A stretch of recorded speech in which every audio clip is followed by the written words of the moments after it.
Welcome back to lecture. Previous lecture में हम लोग डिस्कशन किए थे स्कैटरिंग और रेंज थ्योरी। अब आज हम लोग डिस्कस करेंगे इम्प्लांटेशन, डैमेज इम्प्लांटेशन, और उसके बाद हम लोग फर्दर डिस्कस करेंगे अपरेटस।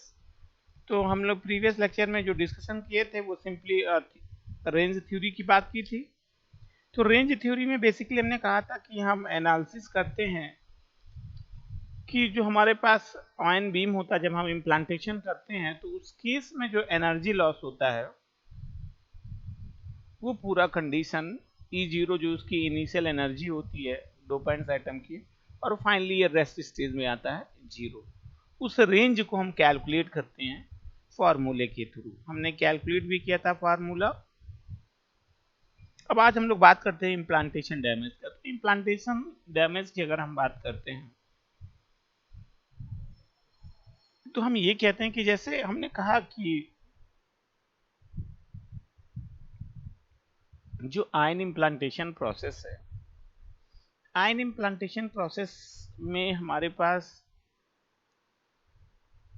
आयन बीम होता है, हाई एनर्जेटिक आयन बीम्स होता है। जो डोपेंट्स होते हैं वो बीम में होते हैं। अब जो ये बीम होता है या आयन बीम होता है, जब हम इसको एक्सपोज करवाते हैं या फ्लो करवाते हैं वेपर पे, तो एक्सपोज होने के बाद हमने कहा कि जो हमारा डोपेंट्स एटम है या जो आयन है वो रेस्ट स्टेज में आ जाता है और वो अपनी एनर्जी ट्रांसफर कर देता है।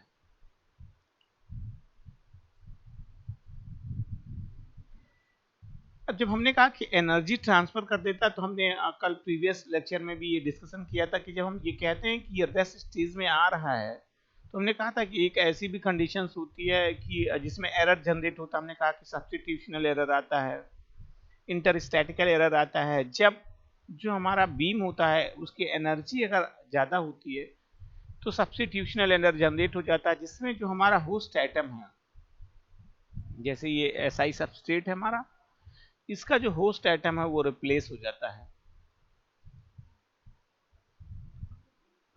होस्ट एटम का सिंपल मतलब जो इसका लैटिक स्ट्रक्चर होता है उसमें जो एटम्स होते हैं जो बाउंडेड होते हैं एक पीरियोडिक ऑर्डर में, वो अपनी पोजीशन से डिस्प्लेस हो जाते हैं। और ऐसा होता है कि जब एनर्जी और कम अमाउंट में होगा तो वो डिस्प्लेस ना होके कोशिश करते हैं, ट्राई करते हैं कि जो है हम पोजीशन को एक्यूपाई कर ले। या ऐसा भी कंडीशन जनरेट हो जाता था जब हम ये कहते थे कि जो हमारे पास डोपेंट्स हैं या इम्प्योरिटीज है ये एक्यूपाई कर लिया, तो जो ये एक्यूपाइड होता है मतलब जो होस्ट एटम होता है, ये एनर्जी गेन करके जो नेक्स्ट नियरेस्ट होस्ट एटम होगा उसको उसके पोजीशन को एक्यूपाई करने की कोशिश करता है। और हो सकता है कि इसी पोजीशन को एक्यूपाई करने के लिए दूसरा भी इम्प्योरिटी कोशिश करे। तो जब ऐसी कंडीशन जनरेट होती तो इंटरस्टैटिकल एरर जनरेट हो जाता है। तो आज हमें इसी पे एनालिसिस करना है कि कब जो हमारा होस्ट एटम है वो डिस्प्लेस होगा और कब जो हमारा होस्ट एटम है वो डिस्प्लेस नहीं होगा। तो जैसे अब हम कहते हैं कि हमारे पास अगर होस्ट एटम है, ये सिलिकॉन का होस्ट एटम है, और हमारे पास इनिशियल जो ये है मॉलिक्यूल्स हैं, मतलब ये डोपेंट्स एटम है, इनकी एनर्जी हमने कहा कि अगर ईडी है, ईडी का सिंपल डी से मतलब डोपेंट्स एटम कर दिए। और हमने कहा कि जो हमारे पास यहाँ पे होस्ट एटम है या पेरेंट्स एटम सिलिकॉन है, जब ये एनर्जी, अब अगर हम कहते हैं होस्ट एटम की जो एटम की रिक्वायरमेंट है अगर वो ईडी से ज्यादा है, मतलब यहाँ पे अगर हम कहते हैं कि मान लो ई होस्ट है या ई पेरेंट्स है, तो ई पेरेंट्स की एनर्जी अगर जो है ग्रेटर देन हो जाती है ई होस्ट से, मतलब सिंपल मेरा एक्सप्लेन करने का मीनिंग ये है कि अगर हमने कोलिजन स्टार्ट किया या ट्रांसमिशन हमने फ्लो स्टार्ट किया और ये जो मॉलिक्यूल्स हैं ये अपनी एनर्जी ट्रांसफर करते हैं और ये एनर्जी लेस देन होती है एज रिक्वायर होस्ट एटम या पेरेंट्स एटम, तो इस केस में जो हमारा मॉलिक्यूल्स होगा, पेरेंट्स मॉलिक्यूल होगा सिलिकॉन, वो डिस्प्लेस नहीं होगा।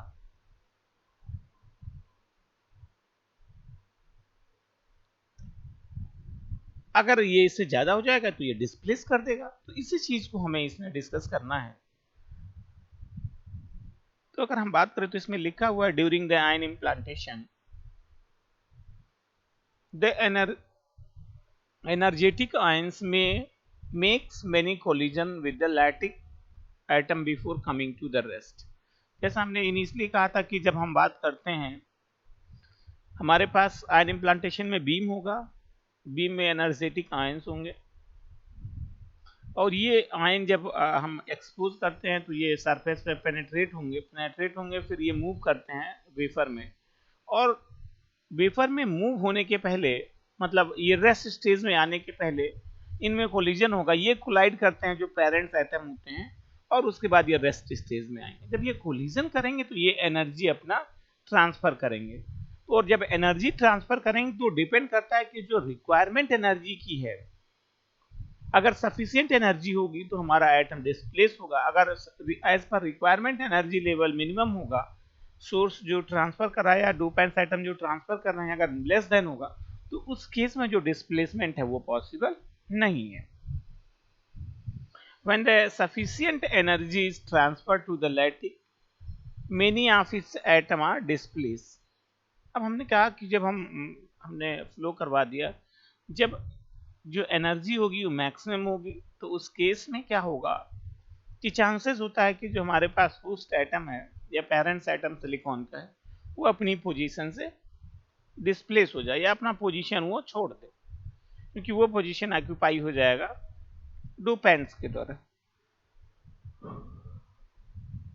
अब उसके बाद नेक्स्ट पॉइंट है कि let we have a single energetic ion as it move through the substrate and make the collision with the target atom. अब कहते हैं कि हम सपोज कर रहे हैं कि हमारे पास कोई सिंगल एनर्जेटिक आयन है और ये मूव कर रहा है सबस्ट्रेट के थ्रू, मतलब पेनेट्रेट हुआ और पेनेट्रेट होने के बाद ये सबस्ट्रेट में या वेफर में मूव कर रहा है। और जब ये वेफर में मूव करेगा, इनसाइड वेफर ट्रेवल करेगा तो कोलिजन स्टार्ट होगा। Let ED is the energy required to displace the target atom. अब हमने कहा कि ये ईडी हमने यहाँ पे बोल दिया था, ईडी हमने कहा कि ये मिनिमम एनर्जी की रिक्वायरमेंट है होस्ट एटम के लिए। अब अगर ये ईडी एनर्जी जो है गेन कर लेगा जो हमारा होस्ट एटम है, तो इस केस में हमारे पास जो डोपेंट्स एटम या जो हमारा पेरेंट्स एटम है वो रिप्लेस हो जाएगा या जो हमारा डोपेंट्स है वो पोजीशन को ऑक्यूपाई कर लेगा। तो अगर ऐसा केस नहीं होता है तो इस केस में जो डिस्प्लेसमेंट है या जो एरर जनरेट होती है वो पॉसिबल नहीं होगी। If A lattice atom receive energy less than ED. अब कहता है कि जो लैटिक है, ये जो हमारे पेरेंट्स एटम है, ये एनर्जी रिसीव कर रहा है लेस देन, मतलब जो भी एनर्जी ये रहा, हमने कहा अगर ईपी एनर्जी यहाँ पे है इसका डोपेंट्स एटम का, तो अगर ये लेस देन एनर्जी होगा तो इस केस में जो डिस्प्लेसमेंट है वो पॉसिबल नहीं होगा, it will not be displaced. हमने कहा ये डिस्प्लेसमेंट होगा नहीं क्योंकि एनर्जी एज पर जो एनर्जी की रिक्वायरमेंट है वो फुलफिल नहीं हो रही है। जब हमने कहा कि हमें ईडी की जरूरत है, जैसे हम कहते हैं हमें कहीं मूव करना है और हमें मूव करने के लिए शरीर में एनर्जी की जरूरत है। अब हम कहते हैं अगर हमें 100 कैलोरी एनर्जी हमारे पास है तो हम कहते हैं कि 1 किलोमीटर का डिस्टेंस कवर कर लेंगे, चाहे वॉकिंग के ड्यूरेशन में, मैं वॉकिंग की बात कर रहा है। लेकिन अब हम कहते हैं कि अगर हमें 100 कैलोरी की जरूरत है और हमारे पास लेस देन 100 कैलोरी है, तो क्या जो हमारा टारगेट है 100 मीटर का, क्या हम वो 100 मीटर अचीव कर पाएंगे? कभी नहीं। सेम वही यहाँ पे भी है कि जब रिक्वायरमेंट मिनिमम हो जा रही है, मतलब जो रिक्वायरमेंट इसकी ईडी है और जो सप्लाई है वो लेस देन हो रहा है, तो इस केस में जो मूवमेंट है वो पॉसिबल नहीं होता। Similarly, if the incident ion, if if the incident atom ion collide with the lattice atom with the energy less than ED, then no atom will be displaced। अब कहता है कि जो हमारे पास इंसिडेंट बीम है, अगर वो लैटिस से कोलाइड कर रहे हैं और उनमें भी एनर्जी अगर लेस देन ईडी है तो उस केस में भी जो हमारा एटम होगा वो डिस्प्लेस नहीं होगा। So the incident ion must have an energy 2 ED. अब अगर हम कहते हैं कि हमारे पास जो इंसिडेंट आयन है उसकी एनर्जी अगर हम 2 ईडी कर दें, 2 टाइम्स कर दे रहे हैं, तो 2 टाइम्स करने का मतलब हमने एनर्जी को जस्ट डबल कर दिया। तो इस केस में जो हमारा मूवमेंट है वो मूवमेंट पॉसिबल होता है। अब हम कैलकुलेट करते हैं number of molecule, number of displaced atom. अब हमने कहा कि हमने एनर्जी ट्रांसफर कर दिया 2 ईडी, अगर एनर्जी हम ट्रांसफर कर दे रहे हैं तो हम जानना चाहते हैं कि हमारे पास जो है कितने नंबर ऑफ मॉलिक्यूल्स डिस्प्लेस होंगे। 2 ईडी की हमें हमारी रिक्वायरमेंट है डिस्प्लेसमेंट के लिए, और हमारे पास इनिशियल एनर्जी कितना है, E0 हमारा क्या है, ये सोर्स है, ये पूरा इनिशियल जो बीम सोर्स है उसकी एनर्जी है जो टोटल आयंस बीम से हम फ्लो करवा रहे हैं, और ये डिस्प्लेसमेंट के लिए रिक्वायरमेंट है। तो हम इसको डिवाइड कर देंगे तो हमें ये कैलकुलेशन हो जाएगा कि कितने नंबर ऑफ मॉलिक्यूल्स या कितने नंबर ऑफ एटम डिस्प्लेस हो रहे हैं जब हमारे पास ई हमारी रिक्वायरमेंट एनर्जी है। जैसा हमने कहा कि हम जो है अगर हमारे पास 100 कैलोरी एनर्जी है तो हम जो है 100 कैलोरी अगर हमारे पास है तो हम 100 मीटर या 1 किलोमीटर रन कर रहे हैं। अगर हम कहते हैं कि हमारे पास टोटल अवेलेबिलिटी 1000 की हो तो कितना किलोमीटर हम रन कर पाएंगे, तो वही सिंपली हमने मैक्सिमम से मिनिमम को डिवाइड करते, तो सेम प्रोसीजर यहाँ पे भी अप्लाई हुआ है। Where E0 the initial energy of ion beam, और हमने पहले कहा था कि जहाँ पे E0 है ये इनिशियल सोर्स का एनर्जी होता है जो हम फ्लो करवाते हैं, आयन बीम फ्लो करवाते हैं। और जब हमने कहा कि हमारे बीम की एनर्जी हाई हो जाएगी तो इससे क्या हुआ कि जो हमारा सरफेस होता है वो भी डैमेज हो जाता है, और जब मूवमेंट स्टार्ट हो जाएगा तो इसका मतलब कि उसमें डिफेक्ट जनरेट हो जाएंगे, उसमें इंटरस्टैटिकल और जो है सब्स्टिट्यूशनल डिफेक्ट जनरेट हो जाते हैं। तो इसलिए कभी भी जो है हमारी रिक्वायरमेंट होती है कि ऐसा प्रोसेस ना हो कि हमारा वेफर डैमेज ना हो। अगर ऐसी कंडीशन जनरेट हो जाती है तो एनिलिंग वो प्रोसेस होता है जिसके थ्रू हम क्या करते हैं कि जो डैमेज होता है वेफर उसको हम रिमूव कर देते हैं, रिकवर कर लेते हैं। तो implantation damage can be reduced by annealing process. तो एनिलिंग प्रोसेस के थ्रू हम इस जो डिफेक्ट्स है या जो डैमेज हो रहा है इसको हम मिनिमाइज कर सकते हैं। अब हम बात करते हैं इम्प्लांटेशन सिस्टम का। इम्प्लांटेशन सिस्टम मतलब अब हम पूरा उस सिस्टम की बात कर रहे हैं कि कैसे जो हमारा आयन इम्प्लांटेशन प्रोसेस है वो परफॉर्म हो रहा है। तो अब अगर हम इम्प्लांटेशन सिस्टम की बात करें तो आज जब हमने अभी पूरा होल डिस्कशन किया इम्प्लांटेशन में तो हमने देखा कि जो मेन होता है इसमें दो चीजें होती हैं कि जो हमारे पास आयन है उसकी एनर्जी कितनी है और जो दूसरा है करंट कितना है। तो अगर एनर्जी मैक्सिमम है तो इसका मतलब जो पेनिट्रेशन डेप्थ ऑफ पेनिट्रेशन है वो मैक्सिमम हो जाएगा, और हम कहते हैं अगर करंट इसमें मैक्सिमम है तो इसका मतलब जो इम्प्लांटेशन टाइम है वो मिनिमम हो जाएगा। तो देयर आर द टू की parameter for the ion implantation. जब हम आयन इम्प्लांटेशन की बात करते हैं तो दो मेन पैरामीटर्स है जो जो कंसीडर करते हैं हम लोग। पहला होता है आयन एनर्जी और दूसरा हमारा है आयन करंट। तो हमने कहा ये दो की पैरामीटर्स हो गए, लेकिन इन दोनों के अपने अपने एडवांटेजेस हैं।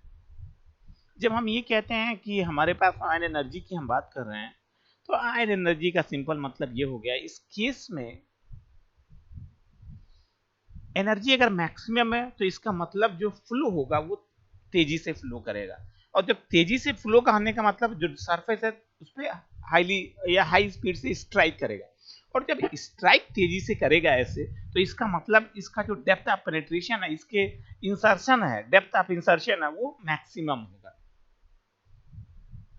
और जब हम करंट की बात करेंगे कि करंट मैक्सिमम हो रहा, करंट मैक्सिमम होने का करंट है क्या, करंट का मतलब transfer of charge carriers dq by dt। तो इसका मतलब ये हो गया कि जो हमारा चार्ज है वो मैक्सिमम चार्ज है जो फ्लो कर रहा है या मूव कर रहा है, तो इसका मतलब जो इम्प्लांटेशन टाइम हो जाएगा इस केस में वो रिड्यूस हो जाता है।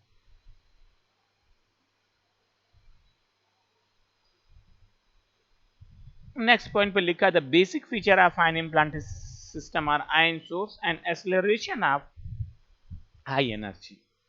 तो अब ये टोटली डिपेंड करता है कि जो हम यूज कर रहे हैं, जो बीम यूज कर रहे हैं, जो मटेरियल डोपेंट्स का यूज कर रहे हैं उस पे, और उसके बाद जो acceleration of high energy beam. अब जब हम एक बार बीम फ्लो करवाएंगे तो पूरा अभी आगे हम देखेंगे एक ट्यूब होगा, ट्यूब में एक्सेलरेशन स्टार्ट हो जाता है उस बीम का। Mass analyzer is use to select the single line. तो मास एनालाइजर इसमें यूज हो जाएगा। मास एनालाइजर का यूज होगा पूरे सिस्टम में, यूज है जिसका मेन काम होता है कि जो है आयन है सिंगल आयन को सेलेक्ट करना। All the ion sources including their power supply and control element are controlled by remote। अब हम कहते हैं कि जब हम बात करते हैं पूरे सिस्टम का, अभी हम नेक्स्ट उस पे आएंगे स्लाइड पे, तो हम देखेंगे जो हमारे पास आयन सोर्सेज हैं और जो हमारे पास सोर्सेज हम बीम स्टार्ट कर रहे हैं, तो जो टोटल पावर सप्लाई है और जो है पूरा बीम फोकस या पूरा उसका ऑन ऑफ का जो पूरा प्रोसेस है, ये टोटल कंप्लीट जो प्रोसेस है वो हम एक रिमोट के थ्रू क्या करते हैं, कंट्रोल करते हैं। तो अब ये हमारे पास पूरा सिस्टम है, हाई वोल्टेज सील्ड चैम्बर। यहाँ पे हमारे पास सोर्स कंट्रोल है, यहाँ पर हमारे पास आयन सोर्स है और ये हमारे पास फोकसिंग कंट्रोल्स है। और ये हमने जैसे कहा कि हम क्या करते हैं, एक्सेलरेशन को मेंटेन किए रहते हैं। ये ट्यूब है जहाँ पे एक्सेलरेशन हम प्रोवाइड करते हैं जब हमारा बीम फ्लो होगा। ये एक्सेलरेटर है, ये मास एनालाइजर है, जिसने कहा कि जो मास एनालाइजर का मेन काम क्या होता है, सिंगल बीम को सेलेक्ट करना। ये डिफ्लेक्शन है, डिफ्लेक्शन का मतलब ये सिंपली क्या करेगा, जो हमारे पास सबस्ट्रेट मटेरियल होगा या जो भी मैटर जो हमारे पास वेफर्स होंगे, वेफर पे ये क्या करेगा, इसको इम्प्लांट कर देगा। तो ये हमारे पास टारगेट चैम्बर 1 है, टारगेट चैम्बर 2 है, और ये इसके बाद इसके साथ है कैपेसिटी लोडिंग चैम्बर। तो ये सबस्ट्रेट को हैंडल करने के लिए होता है। तो यहां से इस पे डिस्कशन की करते हैं। अभी हम इस पे आ जाते हैं। The rest of system is kept at the ground potential. अब हमने कहा कि हमारा पहले ये पूरा जो यहाँ तक का सिस्टम है, ये पूरा यहाँ का सिस्टम है, ये पूरा क्या होगा, रिमोट कंट्रोल सिस्टम है। क्या है ये, हमारा रिमोट कंट्रोल सिस्टम है।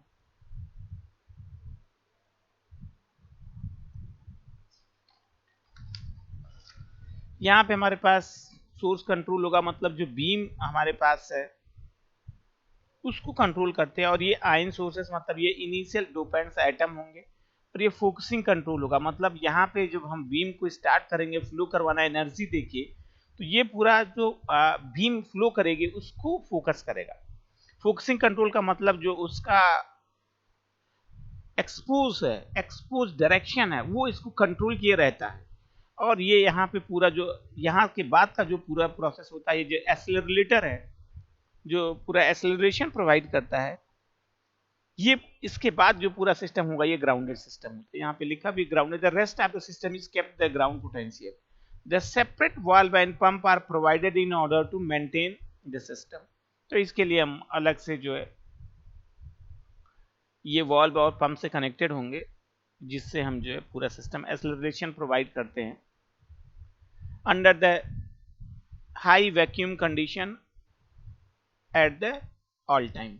Under the high vacuum condition under all time. तो अब जो एक्सेलरेशन प्रोवाइड करने की बात करते हैं, तो जो एक्सेलरेटेड सिस्टम होता है ये पंप्स और वाल्व के थ्रू कनेक्टेड होगा, जिसमें हम हाई वैक्यूम कंडीशन जनरेट कर देंगे और हमारा जो फोकसिंग बीम होगा, बीम को फोकस करेगा, उसके थ्रू जो हमारा बीम होगा वो फ्लो करेगा। तो ये जो यहाँ पे लाइन दिखाया गया, ये बीम दिखाया जा रहा कि फ्लो कर रहा है।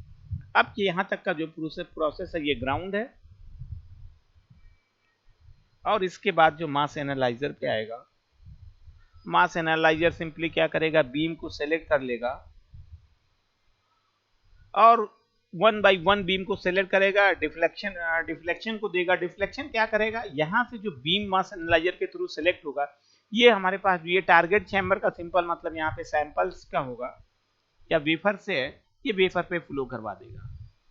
वेफर पे एक्सपोज करेगा, ये वेफर पे जाके कलेक्ट होंगे और अपनी एनर्जी ट्रांसफर करके ये रेस्ट स्टेज में आ जाएंगे। तो ये पूरा प्रोसेस हमारा जो होगा ये इम्प्लांटेशन का होता है। अब इसमें लिखा भी है, सेम उसी पे बात करते हैं। Ion source usually consist of the compounds of desired species. अब हमने कहा कि जो आयन सोर्स है वो बेसिकली क्या है कि हमारा जो इनिशियल रिएक्टेंट मटेरियल है वो कंसीडर करेगा, और this species should be ionised before the deliver to the accelerator column. तो हम इसको आयनाइज कर देते हैं जब हम एक्सेलरेटर के थ्रू इसको फ्लो करवा देते हैं। Gaseous material are more convenient to use the solid because they avoid the necessity of using the vaporization of the chamber। तो अगर हम गैसियस मटेरियल का यूज करते हैं तो जो वेपराइजेशन वाली कंडीशन है इसको हम रिमूव कर सकते हैं। Ionisation of the source material is usually done by the passing the vapour through the hot cathode electronic discharge. तो हम इस पे आयनाइजेशन परफॉर्म करेंगे जिस पे हम वेपर को पास कर देंगे कैथोड के थ्रू। The electrons are accelerated towards the anode. अब हमें जब एक्सेलरेशन प्रोवाइड करेंगे, और ये टिपिकली 100 वोल्ट का होगा जब एक्सेलरेशन प्रोवाइड करेंगे, तो इसमें हमने देखा था कि हम क्या करते हैं कि एक्सेलरेटर या हाई वैक्यूम कंडीशन जनरेट कर देते हैं, वहाँ जो एक्सेलरेटर है वो एक्सेलरेशन प्रोवाइड करेगा। Magnetic field is provided for the force electron to move the spiral filaments. Magnetic यहाँ पे हम फोर्स प्रोवाइड करेंगे इलेक्ट्रॉन्स के मूवमेंट के लिए चैम्बर के थ्रू। This will be the extract positive ions from the discharge. तो ये जो है एग्जैक्ट जो हमारा है ये पॉजिटिव आयन होगा जो इनिशियल सोर्स फ्लो होगा। The outlet of the ionizer may be circular or a rectangular split। तो ये कहता है कि जो हम बात करते हैं यहाँ पे कि जो ये स्प्लिटर है ये रेक्टेंगुलर भी हो सकता है, ये सर्कुलर भी हो सकता है। Ion beam is energised by way passing through the accelerator, और ये आयन बीम एनर्जाइज हो जाएगा, हाई एनर्जी गेन कर लेगा जब हम एक्सेलरेटर के थ्रू पास कर देंगे। The accelerator is a tube and is output in usually kept the ground for the safety reason. अब हमने कहा कि जब हम ट्यूब में फ्लो करवा रहे हैं, चार्ज कैरियर का फ्लो करवा रहे हैं, तो इसको ग्राउंडिंग प्रोवाइड करते हैं। ग्राउंडिंग प्रोवाइड करने की वजह से ये होता है कि अगर इसमें कोई करंट जनरेट होती है तो ग्राउंड की वजह से जो करंट होगी वो फ्लो हो जाएगी, जिससे जो सेफ्टी रहेगा। मतलब सिंपली ये रहेगा कि जब हम फॉर्मेशन करेंगे तो डैमेज होने के चांसेस कम हो जाएंगे। The beam energy determines the projected range of the ion। तो जो जितना एनर्जेटिक बीम होगा उसका प्रोजेक्शन ही उतना हाई होगा। ये तो मैंने पहले ही कहा था कि टोटली डिपेंड करता है बीम के इंटेंसिटी पे। अगर बीम का इंटेंसिटी हाई है तो इसका जो प्रोजेक्शन होगा वो भी हाई होगा। ये पूरा है गैसियस। जब हम इसको कन्वर्ट करते हैं इस पे गैस इनलेट के थ्रू पास होगा। ये हमारे पास सोलेनॉइड है जो मैग्नेटिक फील्ड जनरेट कर देगा पूरे इस केस में, और ये है एनोड जिसके थ्रू हमने कहा था कि 100 वोल्ट का हम एनर्जी प्रोवाइड कर देंगे इस पे, और ये फिलामेंट होगा जिसके थ्रू क्या होगा कि एक्सेलरेशन प्रोवाइड होगा और फील्ड जनरेट होगा। The raw output from an ion source may consist of the contamination produced by the sputtering from the walls and filaments। अब कहता है कि जब हम बात करते हैं फॉर्मेशन का, तो जो हमारे पास मटेरियल्स का फॉर्मेशन होगा, आयन सोर्स क्या करेगा कि इसमें इम्प्योरिटी भी ऐड हो जाएगा, और ये इम्प्योरिटी इसलिए ऐड हो जाएगा कि जो हमारे पास वॉल्स होंगी या फिलामेंट्स होगा जहाँ से जनरेशन हो रहा है, तो जब हम टेम्परेचर को इंक्रीज किए रहते हैं, पोटेंशियल हाई कर देते हैं, तो जो हमारे पास फिलामेंट्स होते हैं या वॉल्स होते हैं, तो जो वॉल्स के एटम्स या मॉलिक्यूल्स होते हैं वो भी हमारे बीम के साथ एसोसिएट हो जाते हैं। So the mass separation is necessary for the practical ion implanter. इसीलिए हमें क्या करना पड़ता है, हमें मास सेपरेशन की जरूरत पड़ती है, जिससे जो हम इम्प्योरिटी को हम क्या करें, रिमूव कर दें। Most common technique is the homogeneous field magnetic analyser. जैसा हमने प्रीवियस में देखा था, इसमें हमने होमोजीनियस फील्ड मैग्नेटिक एनालाइजर का यूज करते हैं, जिससे जो ये इम्प्योरिटीज ऐड होती हैं इसको हम लोग रिमूव कर देते हैं। Its principle is based on the dynamics of the charge particles. Let the charged particle has the mass m and velocity v is moving at the right angle to the uniform magnetic fields with the flux density v, then the particle will be experience a force such as the F equal to q v cross b। तो ये simply जो है बताया जा रहा है कि जब हम कहते हैं मैग्नेटिक फील्ड जनरेट कर देते हैं, तो उसके बाद अगर कोई चार्ज कैरियर जो है वेलोसिटी v से जो है मूव कर रहा है और वहाँ पे एक फ्लक्स जनरेट हो रहा है, परपेंडिकुलर है वो, तो यहाँ पे जो F फोर्स जनरेट करेगा। This force will tend to the move particle in the circular path of the radius r, so create the centrifugal forces। अब जब ये फोर्सेस जनरेट होगा तो जो हमारे पास पार्टिकल होगा, पार्टिकल को ये क्या करेगा, जो हमारे पास जो फोर्स होगा वो पार्टिकल को फोर्स प्रोवाइड करेगा कि ये जो है सेंट्रीफ्यूगल फोर्स यहाँ पे जनरेट होगा, उस डायरेक्शन से ये मूव करे, तो जो ये फोर्स हो जाएगा mv² by r होगा। These forces must be equal to the magnetic and opposite direction, और इस केस में जो फोर्सेस होना चाहिए वो इक्वल और अपोजिट होना चाहिए। The velocity of the particle is related to by their energy given by energy। तो ये जो वेलोसिटी होगा जिससे ये रोटेट कर रहा है उसने कहा कि 1/2 mv², मतलब ये इसका काइनेटिक एनर्जी हो गई, m उसका मॉस है, v इसका वेलोसिटी, और q ये सिंपली जो है जो चार्ज हम इसको एनर्जी इसको दे रहे हैं electron volt, where v is the acceleration potential। Combining these relations the radius of the ion path is given by, अब ये रेडियस कैलकुलेट कर रहा है कि कितना जो फॉर्मेशन हो रहा है। So the path of radius is directly proportional to the square root of mass। So ये कहता है कि अगर हम कैलकुलेट करते हैं कि जो रेडियस होगा इसके मूवमेंट का वो डायरेक्टली किसके प्रोपोर्शनल हो रहा है, अंडर रूट जो है मास के square root of the mass. तो ये और ये डायग्राम दिखाया गया कि जब हम बीम फ्लो करवा रहे हैं और उस पर जो है पॉजिटिव ये बीम है, हमने फोर्सेस अप्लाई कर दिया, तो ये हमारे पास m1 m2 अलग अलग पार्टिकल्स से मास है, मतलब ये मास है और ये स्प्लिट होते जा रहे हैं। तो ये पूरा प्रोसेस होता है इम्प्लांटेशन का। अब हम नेक्स्ट टॉपिक या नेक्स्ट लेक्चर में डिस्कशन करेंगे जो है मेटलाइजेशन का नेक्स्ट यूनिट का। Thank you.